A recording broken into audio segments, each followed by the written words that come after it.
pour réaliser ce soin anti-mouche 100% naturel, vous allez avoir besoin d'un vaporisateur. Donc celui-là, c'en est un que j'ai récupéré d'un produit pour les cheveux. De vinaigre d'alcool.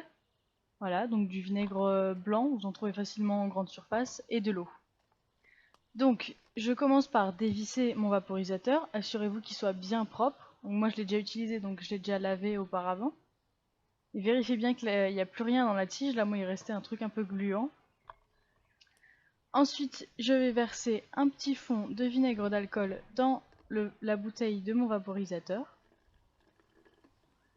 Je fais ça à l'œil, hein, il n'y a pas du tout de dose référence, mais c'est à peu près un quart de vinaigre pour 3/4 d'eau. Mais vous pouvez aller jusqu'au 1/3, 2/3, ça marche aussi. Donc je complète avec l'eau. Et ensuite, je sens pour voir si je le trouve assez concentré en vinaigre ou pas. Et donc là, il n'est pas assez concentré. Donc je revide un petit peu et je vais rajouter du vinaigre pour que ce soit un peu plus fort et que ça repousse vraiment les insectes. Donc voilà.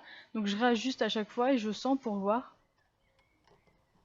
Et donc vous saurez que la concentration en vinaigre est bonne quand vous sentirez le produit. Vous serez obligé de faire une grimace tellement c'est fort quand même. Voilà, donc là je ne suis toujours pas assez concentré, donc je rajoute du vinaigre.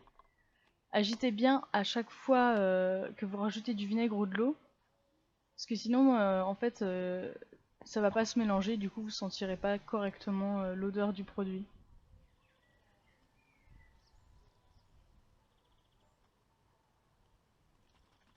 Ah, donc agitez bien pour bien mélanger les deux. Et ensuite je teste sur ma peau et là voilà, je sais qu'il est bien dosé parce que je suis obligée de tirer une sale tête. Ça veut donc dire qu'il sera efficace. Voilà. Vous pouvez aussi rajouter quelques gouttes d'huile essentielle de géranium ou de citronnelle pour le renforcer un petit peu.